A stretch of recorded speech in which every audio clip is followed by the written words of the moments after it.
Hi, very good afternoon, ladies and gentlemen. Thank you for taking time to attend our Charities Resilient Survivor Toolkit webinar jointly organized by MCCY and RSM. We are very delighted to have you spend your Friday afternoon with us. Without any further ado, it is now my pleasure to welcome the Commissioner of Charities, Dr. Ang Hak Sing, to give his welcome address. Dr. Ang, over to you, please. Good afternoon, my brothers and sisters. Thank you for spending time with us this afternoon. It's a Friday afternoon on this online course on financial resilience. And before I start my presentations, I must thank RSM for organizing this program. As many of you all will know, these programs are organized free of charge for all our charities. And now I will share with you my slides. My brothers and sisters, over the last 4 months, over the last 4 weeks, in fact, I have been keeping close contact with many of you. You all have been calling me, email me, Zoom me, and I must say that I thought that I'm the only policeman, therefore I'm able to get you. But many of you are also policemen. Somehow or other, you are able to get me and even get my handphone number and call me and consult me. In fact, I welcome this engagement. Over the many conversations that we have, you have shared with me your challenges. And one of the big challenges that you have shared with me is about your financial situation. Partly because of our COVID-19 circuit breaker measures, many of you all have issues regarding to organizing either fundraising activities, or for some of you all that are providing services, you have challenges in terms of organizing the services, hence affect your revenue flow. I understand that, and that's why today we are organizing a course known as Financial Resilience, addressing these issues, the issue of liquidity, financial liquidity, and the issue of having enough money for your day-to-day running, enough money for your going concerns of your charities. But I must emphasize that what we are sharing with you today is not only about dealing with COVID-19, but more importantly, what we are sharing with you today is that it is highly applicable even after COVID-19. In fact, it's our wish that many of the things that we are sharing with you today will make you stronger financially even after COVID-19. So what is financial resilience?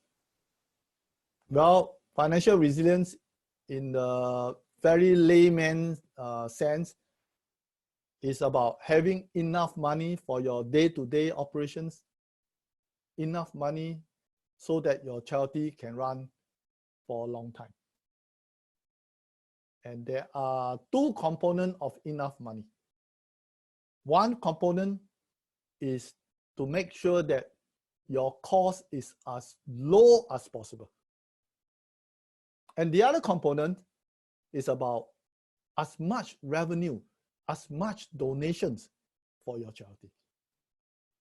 Let me now focus on how to keep your charity cheap, good, and fast. How to make sure that you have a low-cost charity.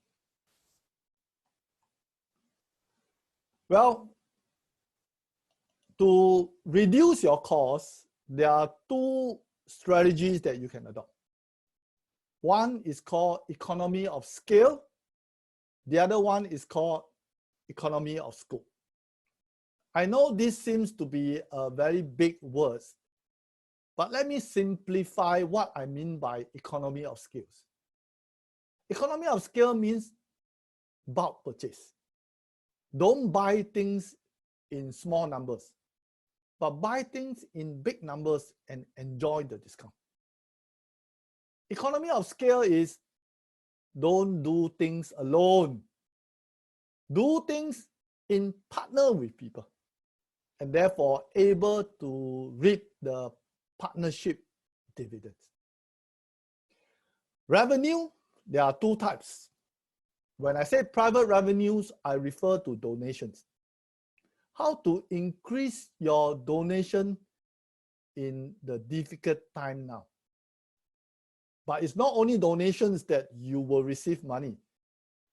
As many of y'all will know, in fights against COVID-19, the government have come out with a lot of support schemes to support the country, including the charities. And you must now know where are these schemes so that you can then reap these schemes for the benefits of your charities. Let me now focus on economy of skills.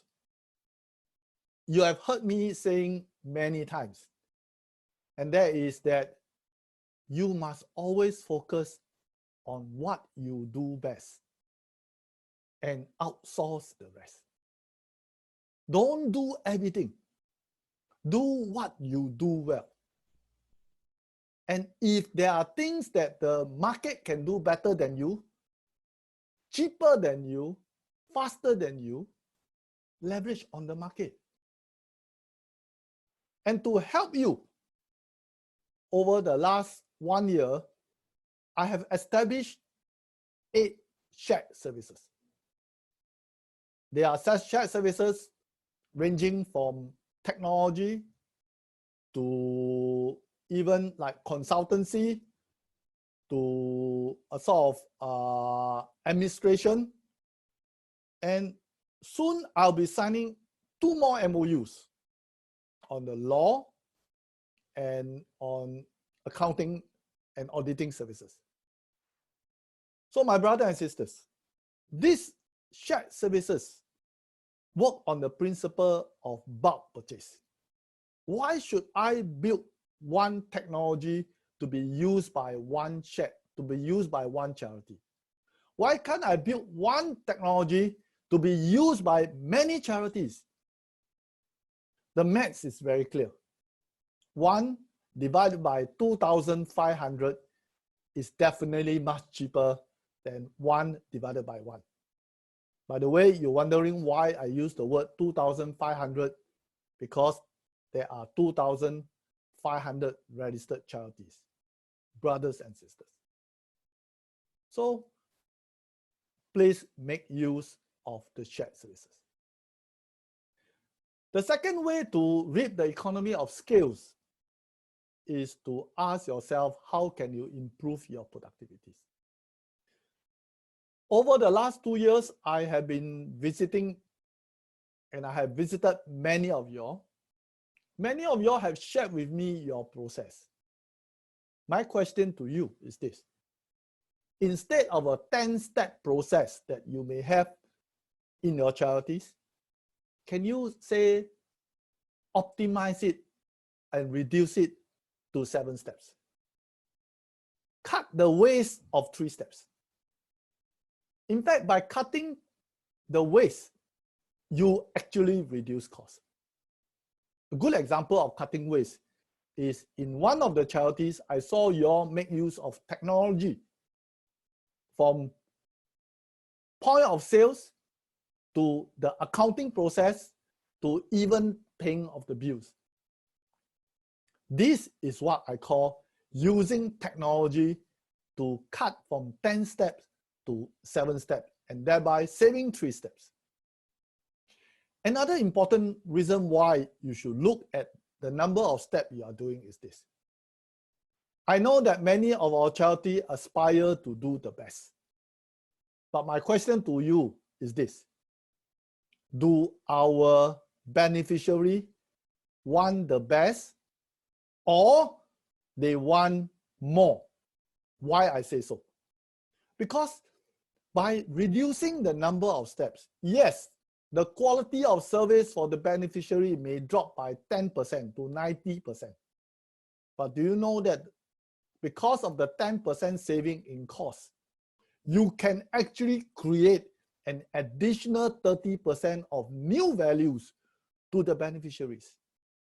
If my maths is correct, the beneficiary benefited from the 10% reduction in costs that are reinvested into other benefits, and now they have 120% benefits.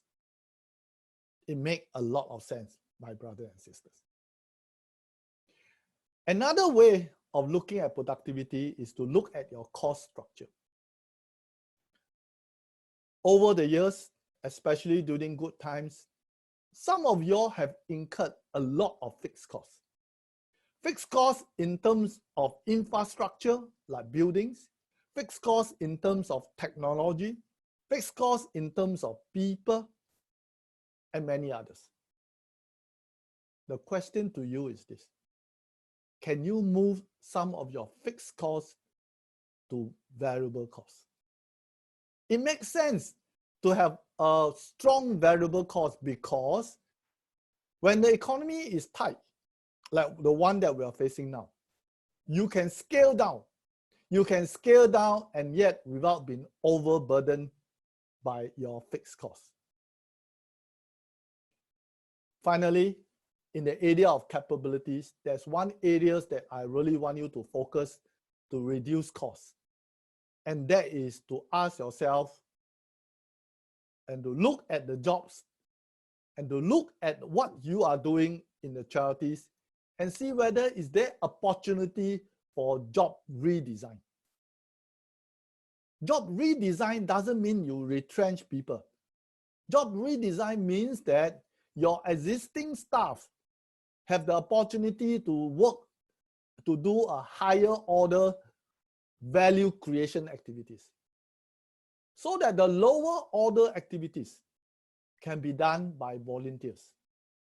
This is a win-win, because not only your staff find your job meaningful in your charity, but job redesign also create purposeful and meaningful opportunities, volunteer opportunities for our volunteers. So if I'm going to sum up my economy of skills, I sum up in this phase, and that is go for asset-light, program-heavy. Asset-light, program-heavy. Next is economy of scope. My brothers and sisters, if there's one thing that I think we can do better in our charities, is that we tend to work in isolation. I like to call this silotism. Because if we do not collaborate enough, then we will not be able to reap the economy of scope. The economy of scope is about partnering with people so that you can lower costs. And it makes a good reason why you should partner. For example, you may partner with charity because the other charity has technology. And why you must build technology yourself, where you can partner with someone, leverage on people's technology. In return, you may have a good volunteer systems that the other charity may need your help. So by two of you partnering together, enjoying the economy of scope, you lower the cost. Economy of scopes can be divided into horizontal and vertical. Vertical collaborations are collaborations with charity of the same value chain. Let me give you an example. If you are charities that helps our senior citizens by providing home-based care, your natural partners above your value chain must be people that actually, or charity that helps in medical escort. So it makes sense for you to partner with them. But at the same token, the charity that below your value chain, also you can partner. For good example are people who are charity that dealt with care. We call caregivers. So imagine you partner with people up your value chain and down your value chain. There you are. Not only that we are providing a holistic service to our beneficiaries, but because of this economy of scales, you actually reduce costs. The other way to reduce costs is horizontal partnership. My brothers and sisters, I know that sometimes you look at charities that do the same thing like what you are doing. I know in the business term, we call it competitor. But in charity, there is no competitors. All of us are brothers and sisters. Like brothers and sisters, we should work together. Which means to say that, for example, if you are a charity that help senior citizens, you should look and work with the other charities that is also helping senior citizens, and then combine your resources together. Resources of technology, resources of people, resources of money, even resources of you do part, I do part, and therefore together we do whole, and the whole is much cheaper than if we will do ourselves. So my brothers and sisters, we need to shift. We need to shift from silotism to collaborations to reap the economy of scale to lower our costs. So far, I'm talking about costs.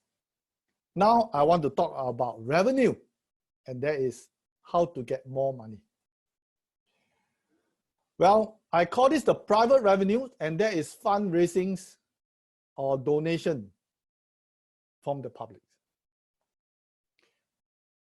My brothers and sisters, with the COVID-19 and with our circuit breaker count measures to fight COVID-19, you know that you cannot send people out to raise funds. It's against the law. So how? You know, the answer is this. The answer is that you need to shift from what I call physical fundraising or offline fundraising to online fundraising. In fact, the shift to online fundraising even started before the COVID-19. My brother and sister, as Singapore moves towards smart nations, if you continue to persist on your fiscal fundraising and use the gong and go around to ask for donation, one day you'll find that when people want to donate, you cannot receive. Do you know why? Because people nowadays, when they donate, they do not donate using money anymore. How do they donate?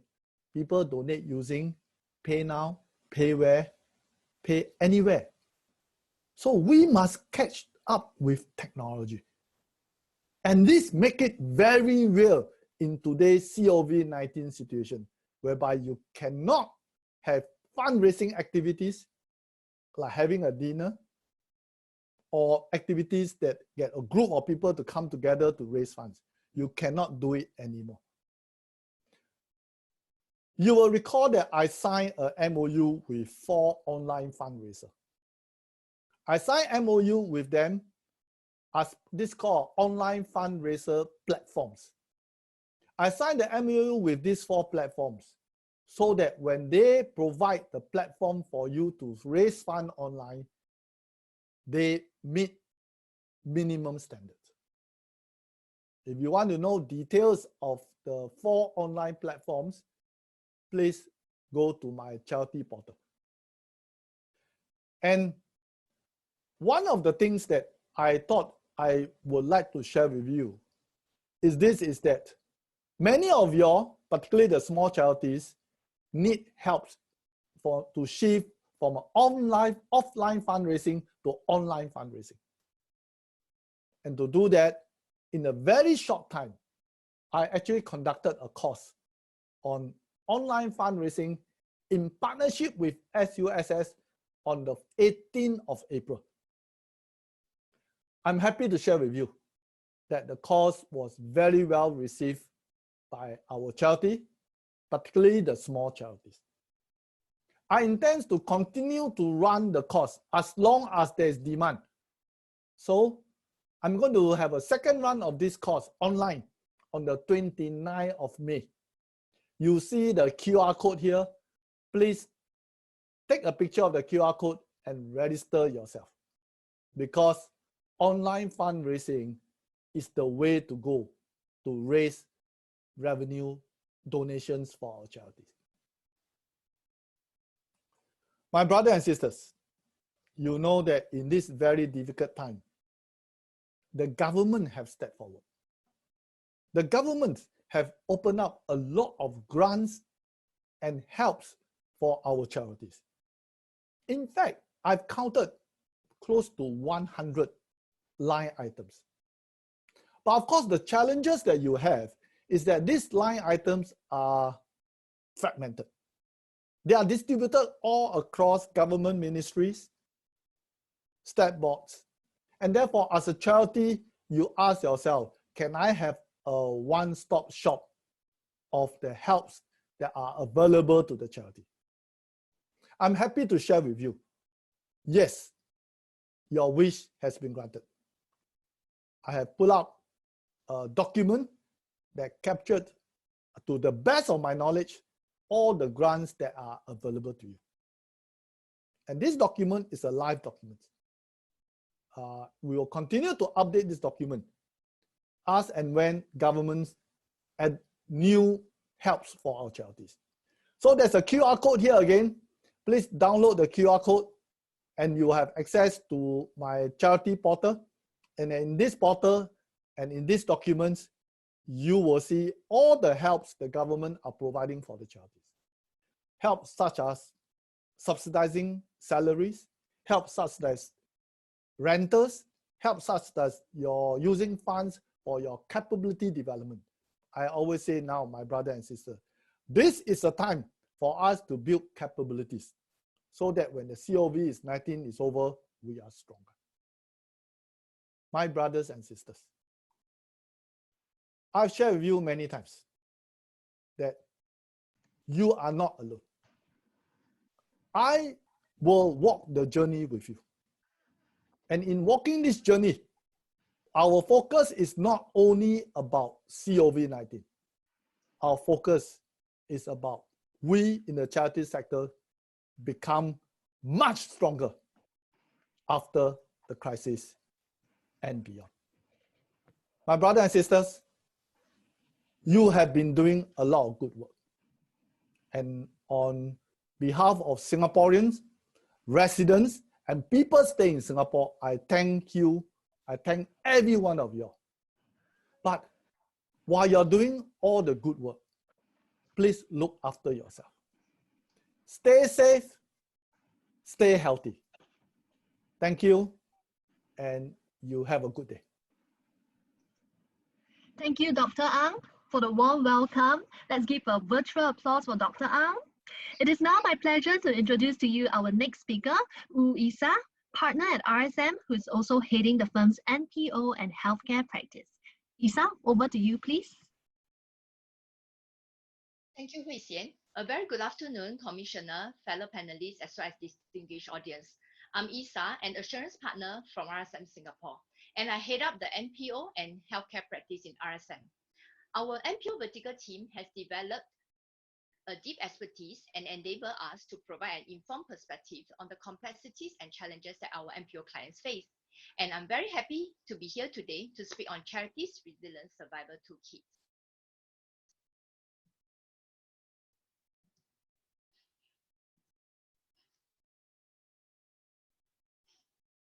We are now entering the 5th week of the circuit breaker.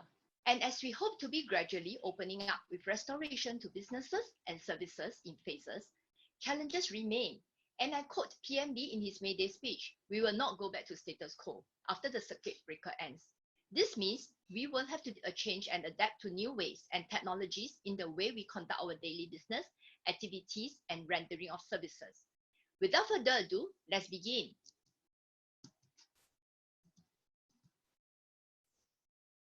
This pandemic has created challenges worldwide for businesses and organizations. Charities are not spared from these challenges and risks and face similar difficult trying times too. In this slide are the risk factors we have identified relevant to the charity sector. We have categorized the risks into extreme, high, and medium for your easy reference. Let me start by elaborating on the risk with the highest level of severity. Liquidity risk. Cash is king. No one has a clue how long this pandemic will last or when the vaccine will be available. This, coupled with a possible long-drawn economic downturn, means that charities could face liquidity crunch. Existing cash may not be able to fund the daily activities for your beneficiary, staff payrolls, or rental of operating premises. This situation will be more precarious given a more possible reduction in your future income streams, especially for charities which used to depend on physical donations, as opposed to online platforms. As unemployment rises and economy worsens, there is a likelihood of a decrease in donations and ties from your regular donors. The next risk, critical risk, would be the management of your manpower. Staff and volunteers, they may be less willing to be involved or travel out of their concern of their own safety. It may also be difficult to bring your new staff or volunteers during this period due to the inability to attend compulsory training that cannot be conducted virtually.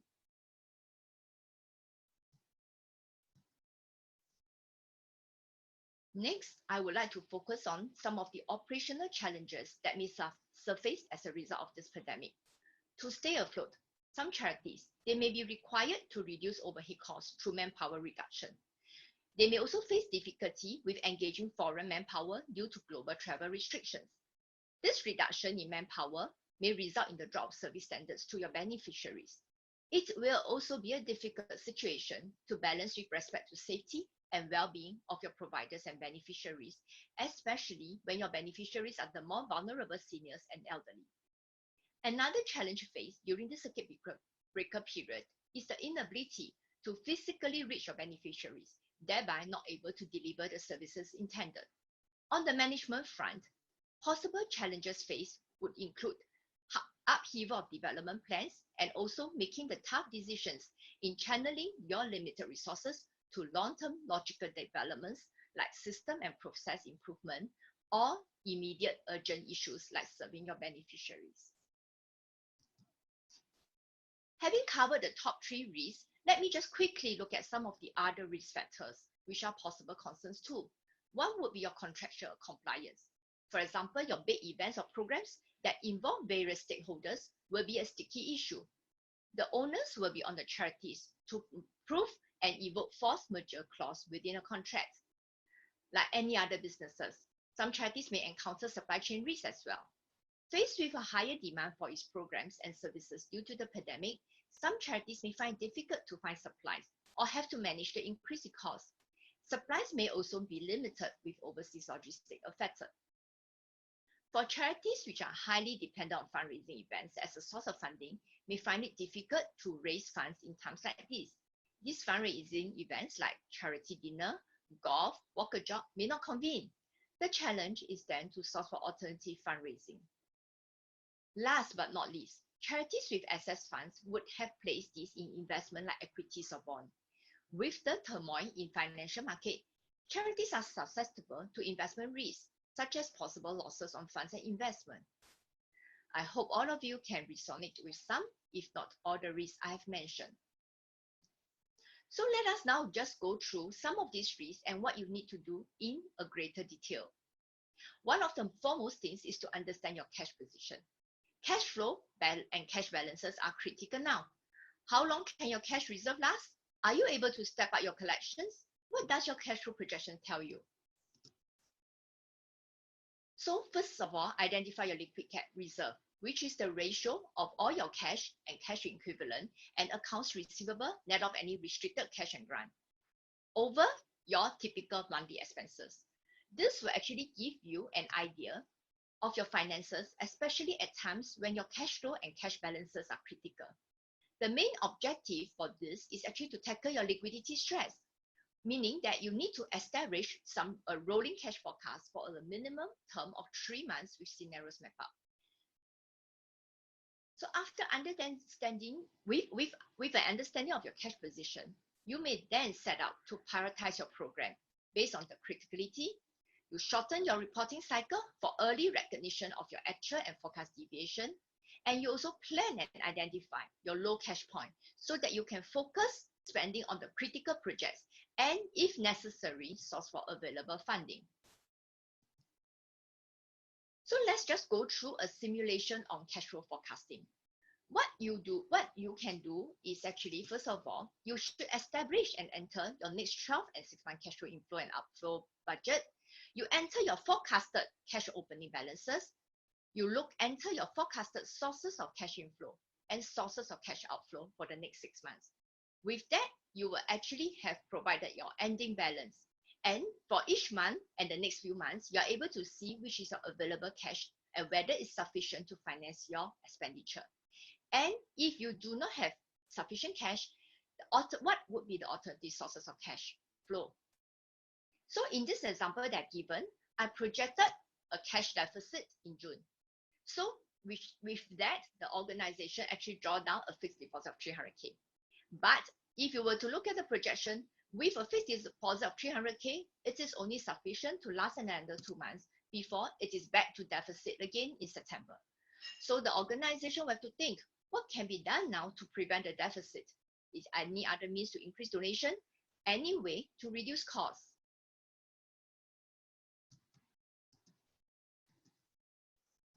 Right. Let us now dive deeper to assess your revenue streams. First, to get a more realistic picture, you should update your cash projection like what I've just mentioned using your revenue projections. You apply the Pareto principle, meaning 80% of your effect come from 20% of your costs. You focus on your key beneficiaries or services that you think make the most impact. For this, are you able to reduce rates so that there will be no discontinuation due to the inability to afford such services? External help can also be obtained by reaching out to more donors through your online fundraising platform. Board members of different charities can also develop stronger relationships and could meaningfully engage in sharing the fundraising workload. You can also consider certain funding and grants which the commissioner has just shared.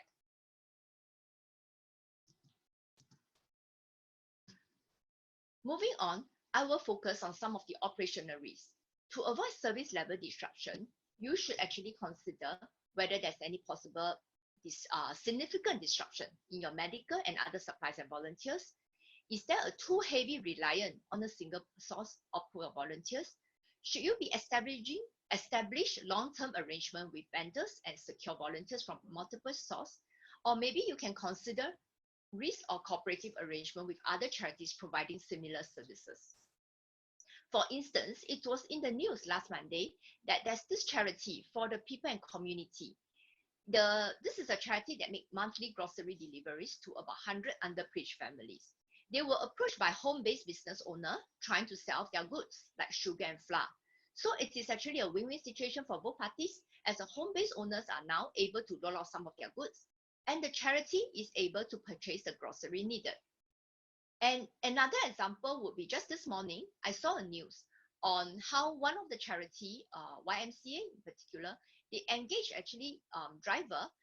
For the example given in today's news is a couple, a taxi driver, whose income has dropped tremendously, and his wife is a hairdresser who has to stop work due to the enhanced CB measures. So they engage the couple to deliver meals from the hawker to the needy and vulnerable. It is another win-win situation, as it helps to supplement some income to the couple and at the same time continue its service delivery to its beneficiary.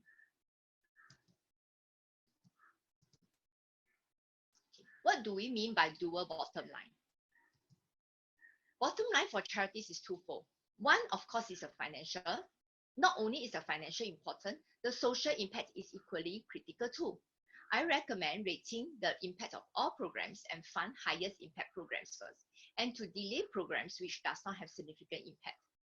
By identifying the impact, we are able to transfer unrestricted resources and staff to programs with the highest impact.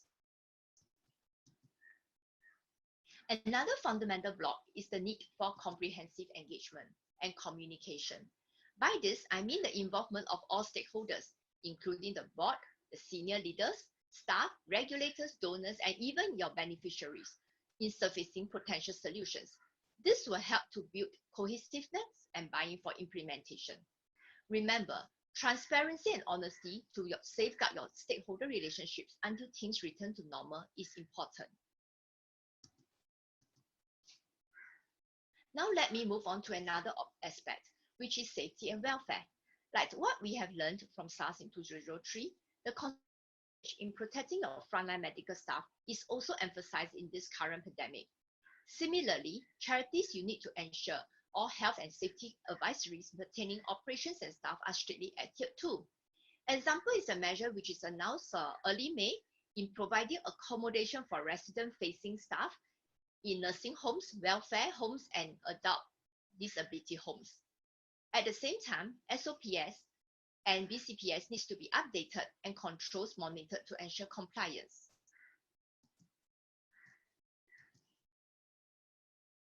Critical and bearing a possible impact on the financial health is the investment portfolio for some charities.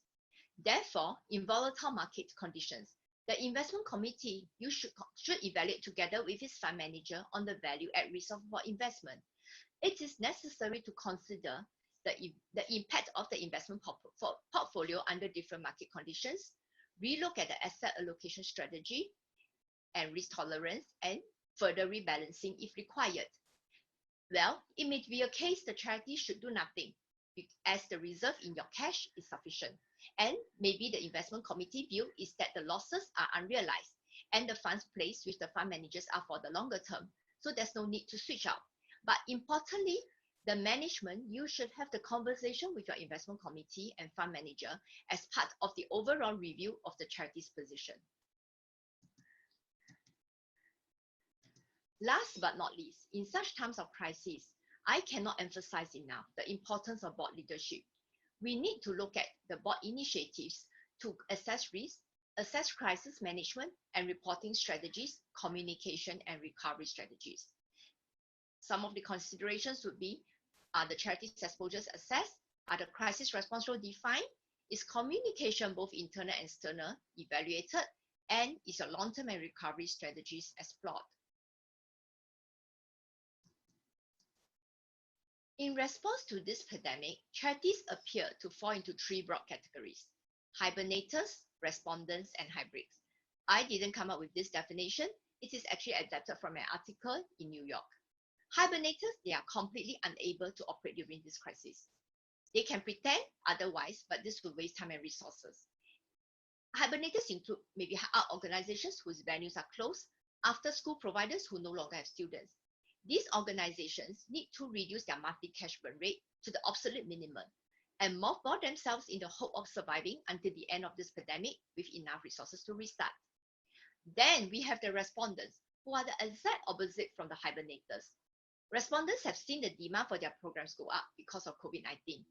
At the same time, they face increased difficulty and costs in delivering these essential programs safely. For example, a community hospital is likely to see its weekly costs increase to keep frontline staff in place with appropriate masks and cleaning supplies. Respondents also include primary health clinics, food operators of residential facilities.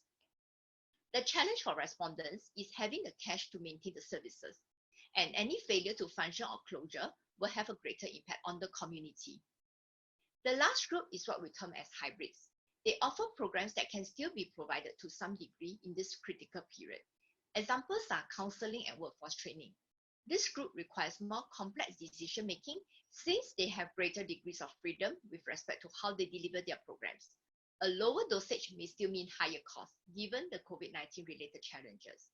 They also face the greatest uncertainty with respect to how funders will view their importance during the crisis and its aftermath. For the next 3 slides, I shall just introduce case studies of 3 charities that we have talked to give real-life examples of how they rise up to the COVID-19 challenge and additional steps they may consider taking. The first one is a Children and Youth Services charity, and I label this as a hibernator. So this charity provides after-school services to needy children, 50 learning centers, and heavily dependent on donations as government funding make up 50%. The main risk is liquidity and operational risk. So what the charity is doing or has been doing is they promote online donations using crowdfunding platform. They promote presence and increase communication through online media, Facebook and Instagram. They increase their online contact and phone calls with youth and children. They increase online educational delivery, step up efforts to retain and train volunteers, monitor the staff well-being, provide support, tap on government grants to digitize and computerize their processes, and they also reach out to community to fundraise and galvanize cooperation with like-minded charities. And what we have advised the charity to do on top of what they have been doing is maybe they can also review their lease contracts, revisit the payment terms and negotiate with the landlord, prioritize and examine which item in the payable accounts are due to be paid immediately, subject their outgoing cash flow beyond the essential payables to board's approval, turn off any automatic debits so that the charity can have a better control when the payments are to be made, and also analyze the number of months the charity can go without any revenue or short-term funding from donors. The second example is a community hospital. So this, I will label this as a respondent. So the community hospital, their 2 main suppliers for this are actually disposable items and protective gear. So the event are normally involve contracts with various stakeholders, and they involve in various investment activities, mainly on research projects and care center projects. And they do have assets reserve that they place with fund managers in the form of equity, bonds, and unit trusts. So the main risk to this charity is fundraising, supply chain, and investment risk. And what the charity is doing right now is they promote online donations, similar to the case I have just talked on previously. They promote presence and increase communication online media.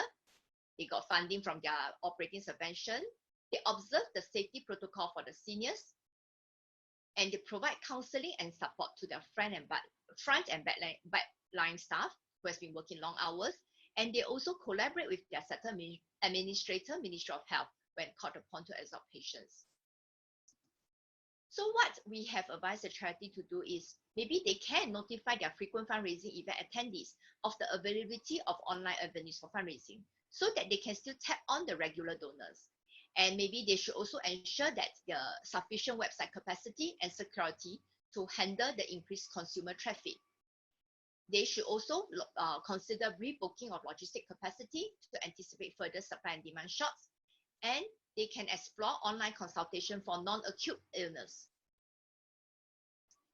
Okay, can also assess the potential unrealized losses on investment due to the market conditions and relook at the risk tolerance set previously. And lastly, maybe evaluate the impact of the investment portfolio under different market scenarios.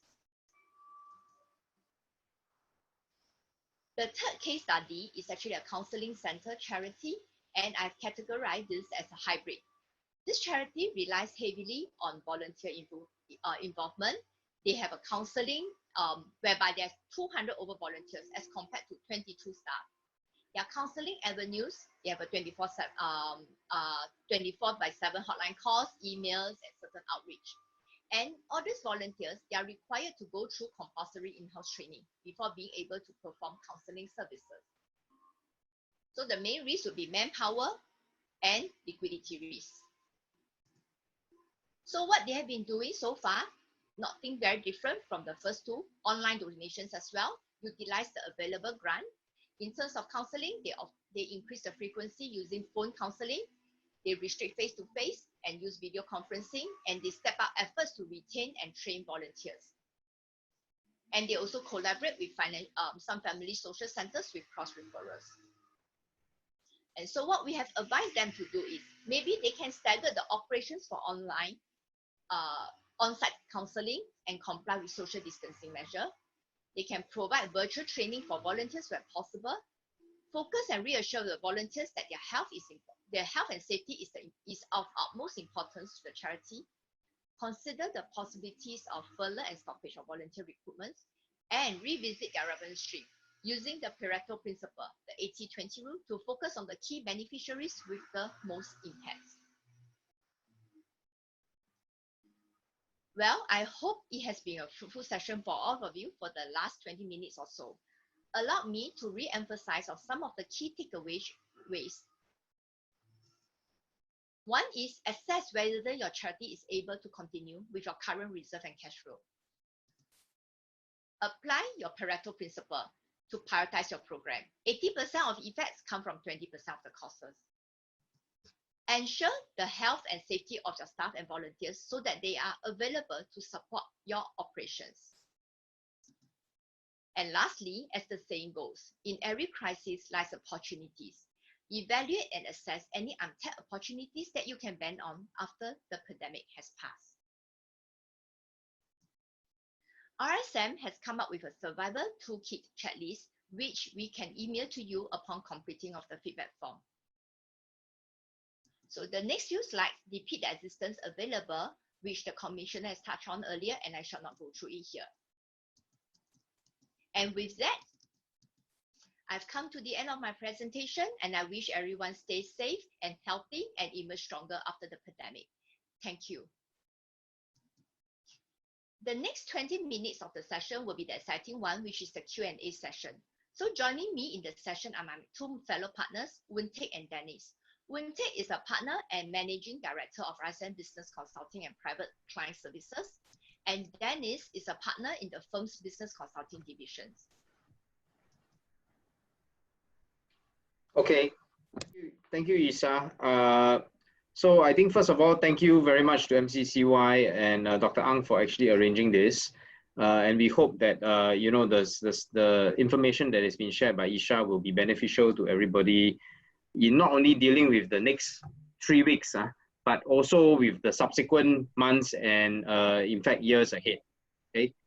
So what I'm going to do now is actually share the screen, which will basically show the 6 questions that you have polled. And we wanted to give you a sense of where each of the various charities actually rank these questions before we start on the panel that Wuntek and myself will participate in. Okay, so I am coming to the sharing of the screen. Okay, and you will see on the sharing of the screen, you will see this. Okay. So there's 6 questions in total, and I think for the ease of the presentation purposes, we will go through the 6. Okay, the first one is, do you consider your liquid cash and reserves, right, to be sufficient during this period? And I think the answer was quite split. It's about 50% were saying yes, and the remaining 50% were saying that no, they do not have enough. All right. Now, there was a lot shared in terms of how do you maximize the stretch on your cash and what other options of cash there are. Just to give you a sense of it, yes, our donations and our income streams, many people are worried about them, and this may be a concern, you know, not only in the COVID period, but also certainly driven by this pandemic. But if you look across the world, you will realize through the media that has been published, UK alone in the COVID-19 pandemic stretch, they actually raised 15 million through their social enterprises, right? In Italy, which was one of the earliest hit regions of COVID-19, right? A lot of the social media people went on and they used the platforms and they actually raised about 4 million to 5 million euro, right?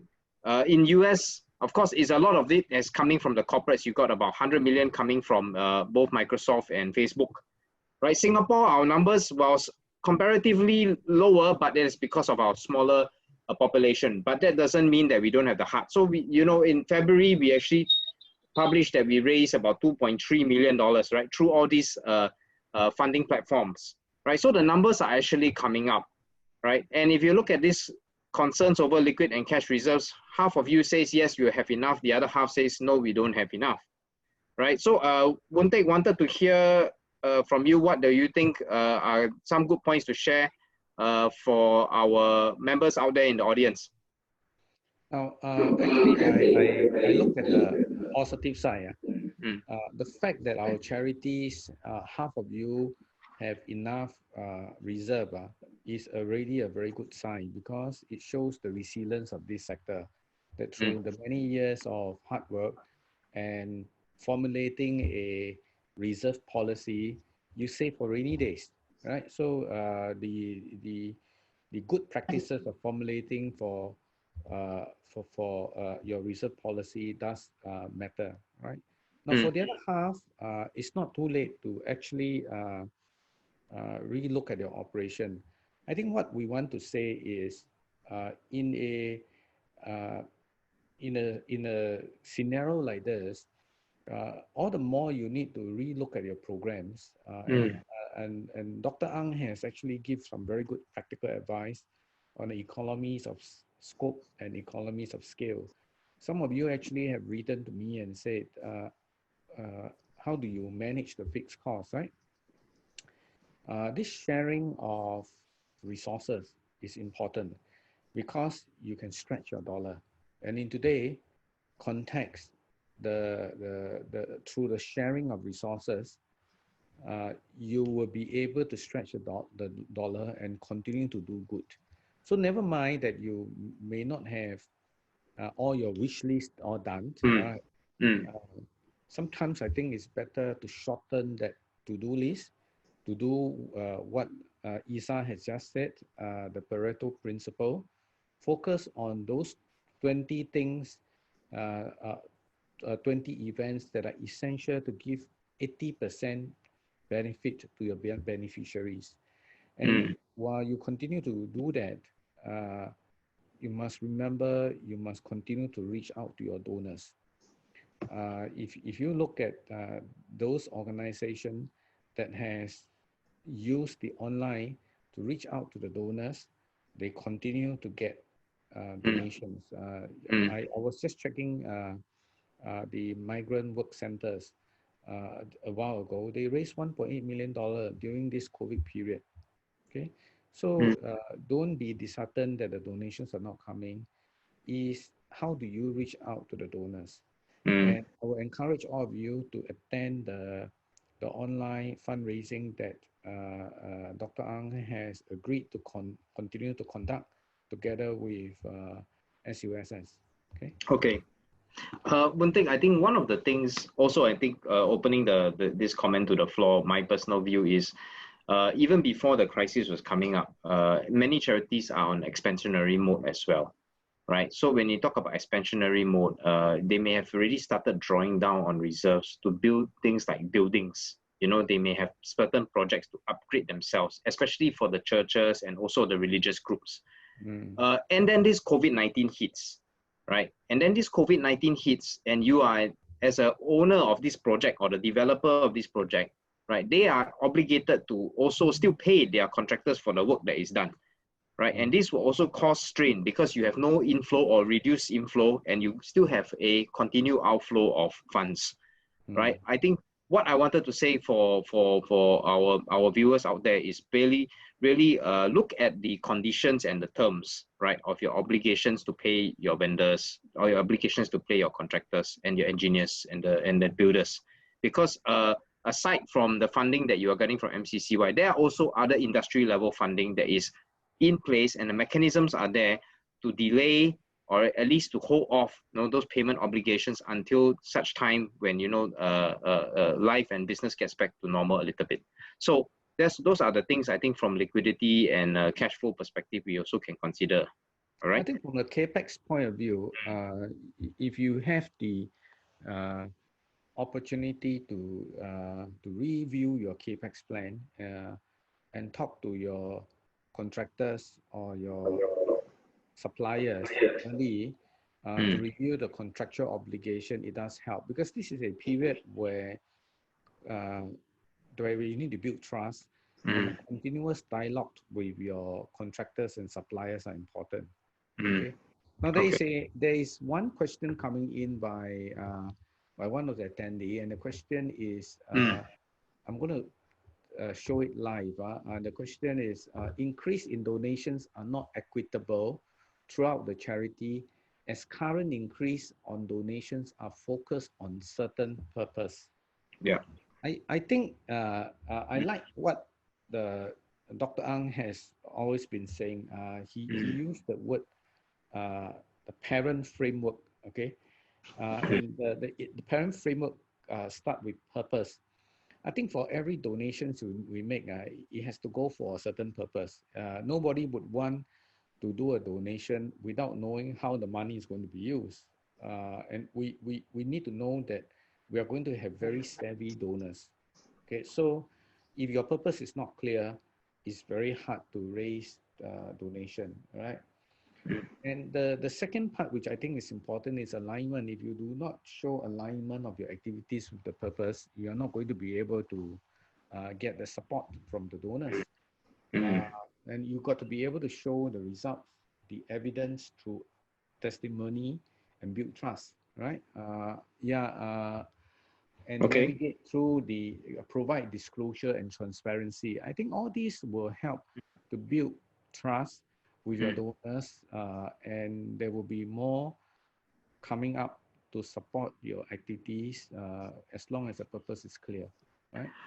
Okay, that actually leads us very nicely to the second question, right? And you see 60% of the question respondents answered yes. And the question was, do you know what funding grants you're entitled to supplement your financing of expenditure? Okay, so these are actually all the available funds you have out there, you know, the job support scheme, right? Your capabilities credits, you know, your VCF funding and so forth. So these are actually coming from the government and interagency standpoint to bolster the needs, right? And these are your short-term needs. However, when you talk about government funding, just now we shared a little bit about that question, and the question was about, you know, the type of donations that are coming in. So charities may not always rely on a lot of walk-in. They also may not always rely a lot on e-giving. Some of them may have corporates, right, who are giving and securing those donations on a year-on-year basis, right? And as much as we would like it, this funding is not a blanket funding. It is not for everything. Right? Some may be specific to certain projects and certain grants. So my message to the viewers out there is actually sometimes that when it comes to crisis measures like that, I think we need to ring fence the type of purpose which we have for those grants, and we need to then go back to our funders or grants bodies and say that, hey, you know, there are specific things which we need more assistance in, rather than the general sort of things, right? And today, yes, I can relate to the question, which is that, you know, people are giving things like healthcare masks, right? They are giving things like PPE, they are giving things like handouts, right? Or immediate supplements for your day-to-day health and safety measures that the NPO or the charity is taking, right? So under such circumstances, this may not always be useful for the long run, right? So it's a question of maybe striking a balance between the two, right? You may need some for your volunteers, you may need some funding for your staff, but you will certainly need a lot of funding to keep your programs going, and not only keep your programs going, but adjusting your programs to meet the needs of the post-COVID world, where you will still have social distancing, where you will still have restricted measures in terms of interaction with your beneficiaries. Okay. I think now, these statistics, Dennis, these statistics is very encouraging. It actually show the MCCY and the team of people have actually worked very hard to explain and engage the charity sectors and to get them to understand where to get help, how to get help. And in fact, I find that this period of COVID, the regulators, the civil servants work very, very hard to go out to engage the men in the street, explain what they are doing, and, you know, making sure that people understand where to seek help. Remember, I remember Straits Times carried an article about this couple staying in one corner of their HDB flat, without food, and immediately it raised a lot of tension. And the minister has come out and say, yes, we actually take note of this, and we increasing the level of help to many people who lost income. I think what matters as a society, as I look at the poll, is Singapore and Singaporeans out there truly have a heart. And in this SU United movement, every one of us are willing to step forward to support activities that are purposeful, right? Leonard Lee also raised this question about whether corporates facing huge challenges, whether, in my view, whether there's what is the level of donations coming from in the coming months. I wouldn't know. I wouldn't know the numbers, but I can tell you, large corporates all have stepped up. You look at Temasek, you look at all the Temasek link companies, many have stepped up to put together whatever they can, okay, to help the poor, to help our migrant workers, to help the people who lost their income, lost their job, to make sure that the children, where the parents do not have income, continue to get support. This online learning from home, many of our children from the poorer families are getting free computers, free Wi-Fi connectors. I'm glad that as a society we are coming up to make sure that nobody is left out, and especially our young ones, our children, everyone is given equal opportunities and have a head start. This actually warms all of us, and I hope through this webinar we are able to encourage a lot more corporates to step up and do more if you can. And I hope I use this to put the donation drive for our charity sectors, for all the leaders of the corporate. If you can do more, please step up and contribute more to our charity sectors. Okay. Very nicely put, Buntek. Actually, there's another two more questions which are actually quite linked, right? One is, I think unanimously you see that everyone is worried about the decrease in donations, right? And that's been already discussed with Dr. Ang's slides as well as with Isha's. But the next question, which is talking about, and it's very closely linked, right? If you want to actually solicit more assistance, what kind of engagement do you need to do to your regular donors, both your regular as well as your irregular? And I wanted to quote and I'm not sure how many of you actually received an email from SIA about a day ago, right? And that email was actually very interesting, right? We are talking about corporate contribution. Corporates are not only contributing today in terms of dollars and cents, they're also contributing in terms of time and effort. Correct. So you look at how SIA has done it. They actually wrote an email to say that the CEO of SIA actually said, I'm not asking you for your donation, but I'm asking you to celebrate with me today the effort and commitment and the integrity of my staff to be flexible, to change the way they can contribute to society, because planes are no longer flying. So they are volunteering as social welfare ambassadors. They are volunteering as healthcare assistants, right? And this is actually one very good way of communication and engagement with your donors. So I think that traditional way of going about, where you say, hey, okay, I have a program and this is what the program is about, and this is how much we need, those traditional accountability element is going to be changed, right? Tomorrow, you may need to tell stories about positive stories about how beneficiaries are truly getting better with the kind of support and with the kind of contributions that are being made, right? So it's about the engagement and the nature and the nature and the underlying background of your engagement. Buntek, anything you want to share on this? No, first I want our attendees to understand it's not how much is the drop in the donation.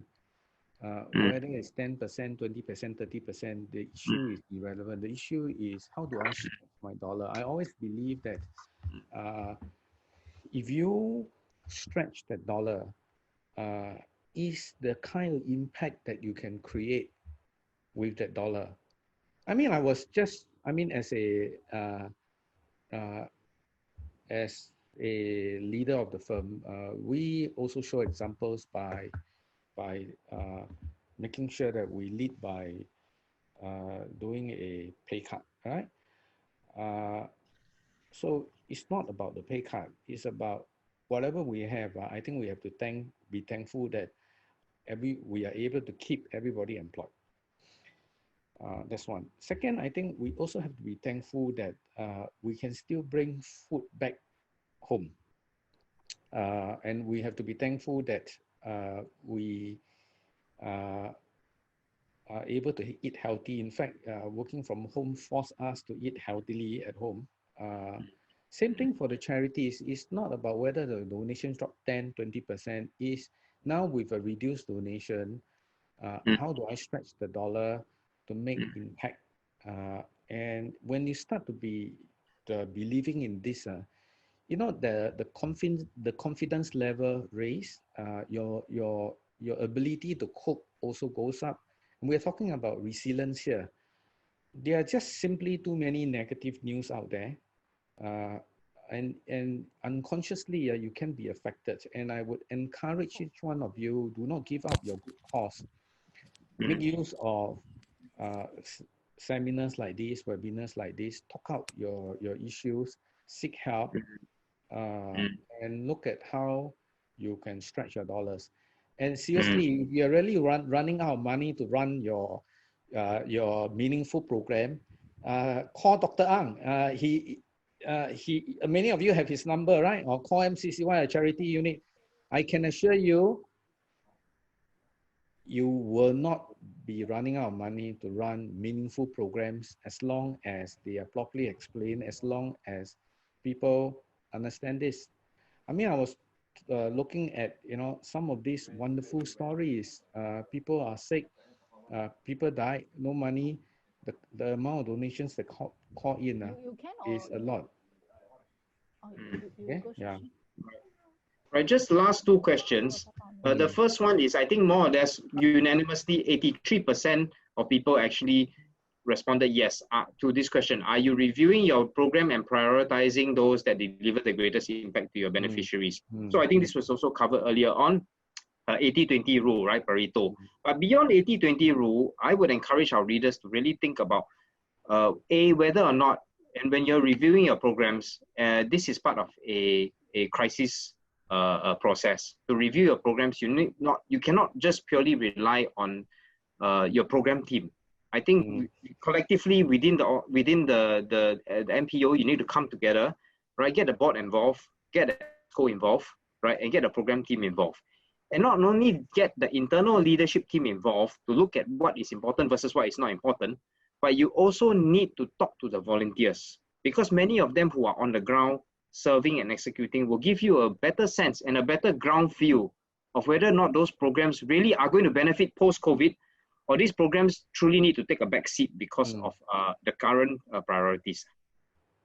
Yeah, I think when you review a program, one of the key things that I learned this morning listening to the news is how do you deliver the program? And who taught me this? Actually, this morning there was this discussion about Germany, the football clubs. They are going to play football anyway, you know. It's just that you play football in a stadium that there is no audience. The audience are all at home watching. And they know that they have to carry on the show because contractual obligations, if you don't carry on the shows, the sponsors won't come in. Your contractual obligations cannot be deferred, right? So now it's a different level of engagement. How do I play football in a safe environment? Right? So they come out with rules. You cannot speak. You cannot kiss each other. You cannot hug each other. You cannot exchange t-shirt, right? But the show goes on. The show goes on. So I think the media and the methods of delivery of care will change. adapt to this as fast as possible. Mm. And I think when you put your creative minds together to find a new effective way to deliver those programs, it helps. Take, for Mm. example, offering free tuitions to your students. Okay, you cannot meet them physically. What do? You use FaceTime, you use WhatsApp, you use Mm. the phone to care, right? Yeah. Uh, talking to uh, uh, talking to people who are at home and making sure they take their medication. All right, you use telemedia. I mean, there are already facilities looking at this to make sure that we help those elderly people who are at home to remind them to take the medicines on time. So I think the method of delivery and the care that we are going to give will have to change. A lot of us today face with these problems of not being able to see our loved ones, especially our parents, physically. But what do? You do video conferencing, Zoom. And I just got a very touching friends from a friend of mine who is a lawyer. Uh, she wrote me a very nice note and say, you know, in this period, I miss contacting all my good friends. I hope that all of them are well. By the way, do you mind give me the address because I want to send some care gifts to you. Mm. Right? Okay. Actually, if you think about this, this is the best time to be creative there. Mm. If you are a charity, all right, I will do a lot of care gift, hugging bears or whatever, right? And then you blast it out and say, anyone who want a donation, let me know. I will look at how to send a care gift to the people that you want to remember to care, all right? And we look at how to organize this using the transport systems, the riders, to send your love, your care to the ones you want to care. And Mm. in the meantime, you start a campaign driving to get donors in. There are Yeah. many things we can do together, Yeah. right? Yeah. Yeah. And clearly, I think that was very appropriate because Wuntek, you know, one of the major concerns coming out from a COVID and a post-COVID environment is this issue of mental health. Yeah. And this issue of mental health is very serious. It not only affects the volunteers and also the caregivers, but also the people who are the disadvantaged, right? So I think that encouragement, that engagement has to be meaningful, right? Yeah. And that leads us to the last question, with the last question which we have, which is on online platform medias. And I think what Dr. Ang has done since April and running that course has resulted in this number actually going up. So you talk about 77, 78% of respondents actually says that they are using online media platforms to reach out to beneficiaries, which is a good thing, right? And that saying is correct, that in the old days you have the kitty. Today you don't rely on the kitty for donation anymore. Everything is going through a digital platform. What I have to say about it is that when you talk about the digital platform, there has to still be this concept of accountability and trust. So whether those platforms are the platforms that are working together with MCCY and the MOU that MCCY has signed, or you are doing your own e-giving campaigns, right? There has still got to be this concept where we account back to the donor and we tell them that, okay, the funds have been used wisely and has been used and has been put to good use. So that I think is a very important part, and perhaps disclosure in your annual reports, perhaps disclosure in some sort of, governance statement will help us continue to invoke that kind of trust that we have in this digital platforms. Yeah, Anything else? I want to add. I want to add this. That definitely everybody have to get onto these online media platforms. But as you get onto online media platforms, you must know, for cybersecurity reason, you have to make sure that you have adequate cybersecurity measures to protect your organization. There are a lot of online media scam using the name of the charity to ask for donations, right? And there are innocent people who fall into this.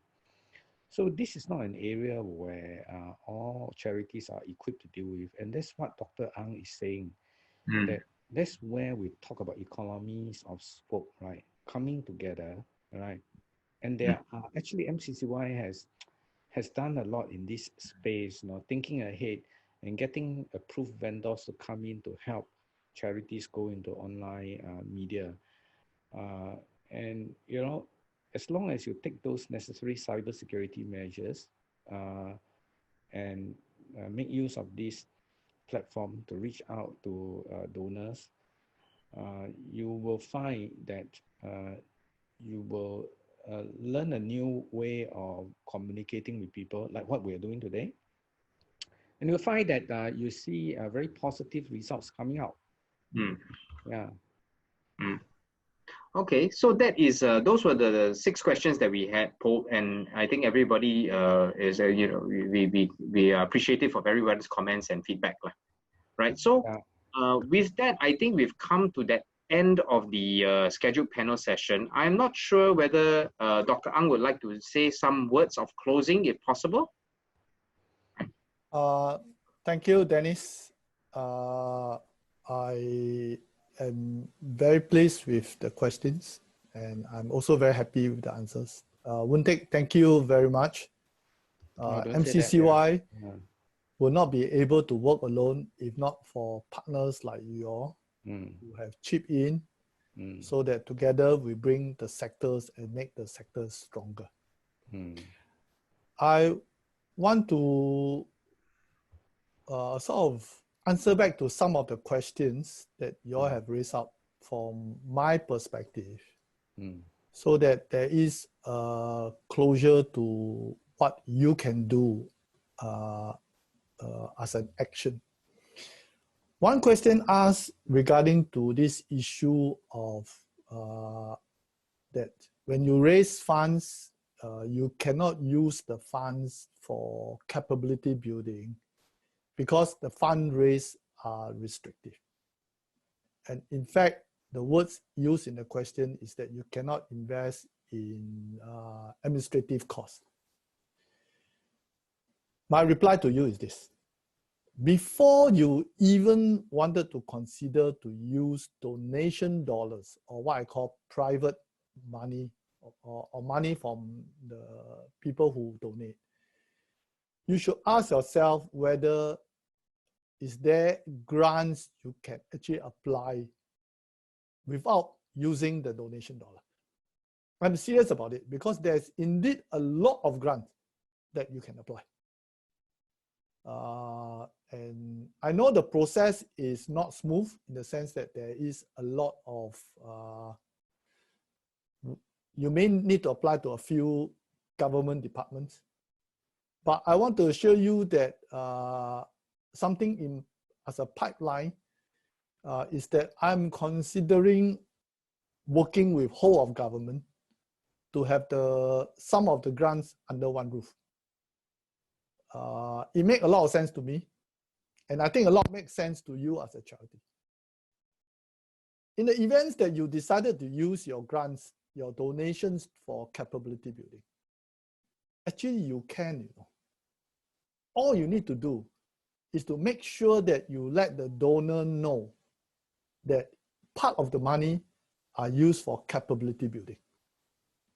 And if you make that clear known to the donor, then nothing stops you from using the money to build their capabilities. I mean, a good example is that some of the charities, they raise funds to build buildings, and they make it very clear to the donors that it's actually for the purpose of building infrastructure. So my take to you is this. Sometimes we need to plan ahead. By not planning ahead, you react to a certain situations and you only see one need, but in fact that need may have a connected downstream needs, but you did not make it clear to the donor. So my brother and sisters, my message to you is donation is not a reactive process.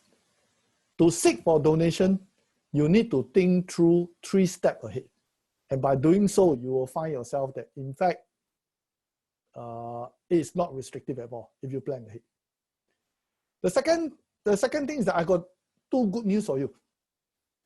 One question asked is regarding to the facts that whether will corporate donation drops and then how will it affect charities.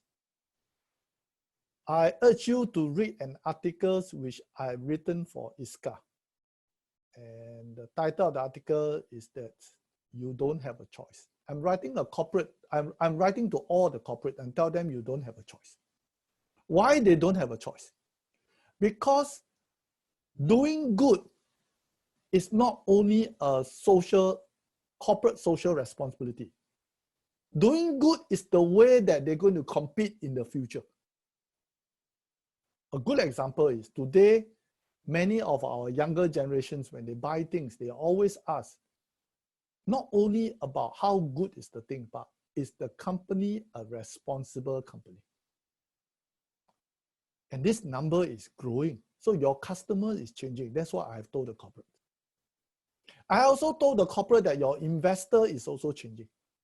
If you look at all the big, in fact, the top 1% who almost own 60–70% of the world assets, you see what all of them are doing?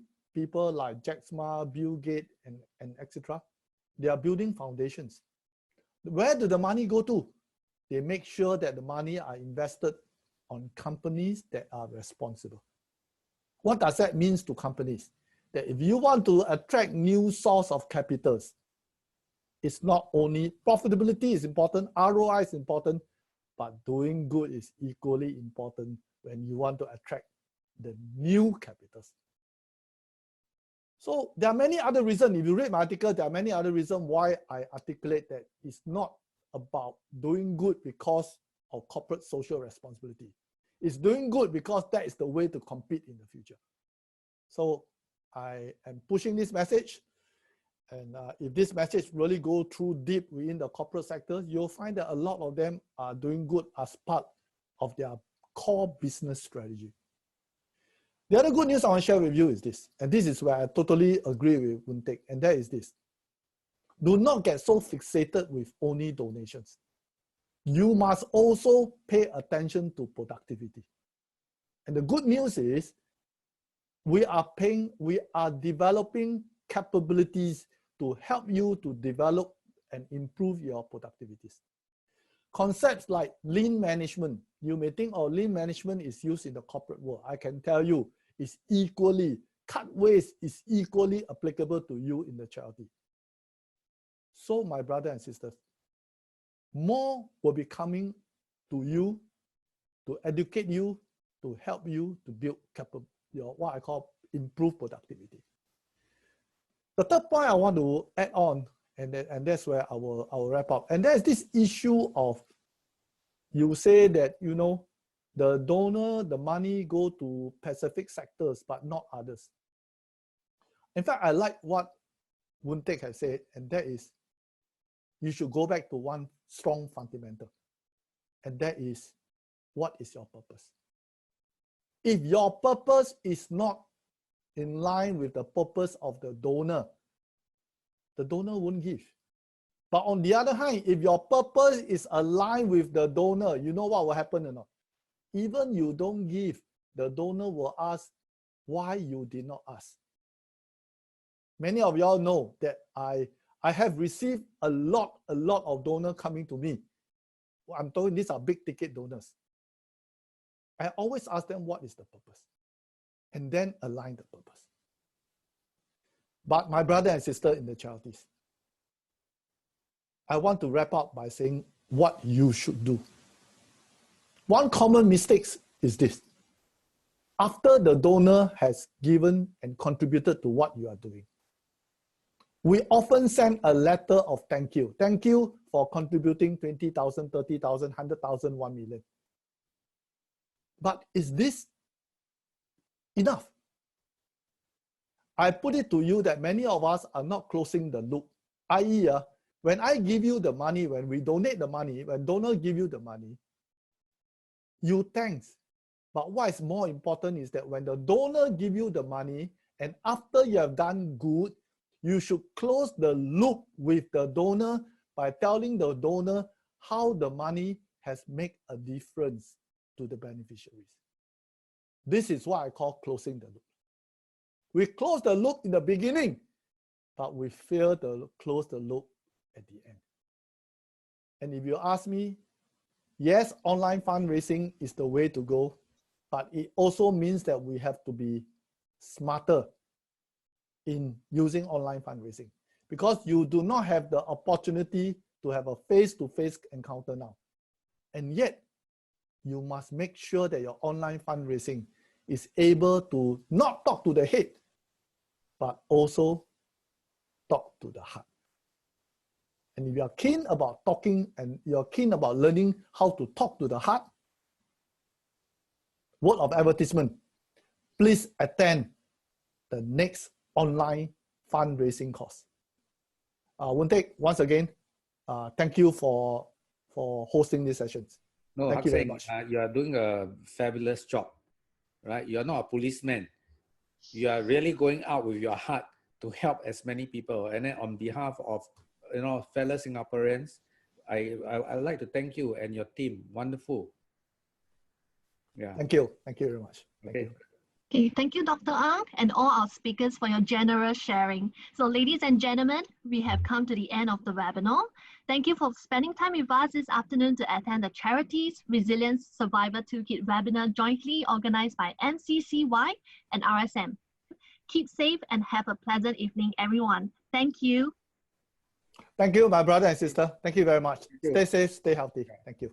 Thank you, everyone. Stay safe and healthy. Yeah, bye-bye.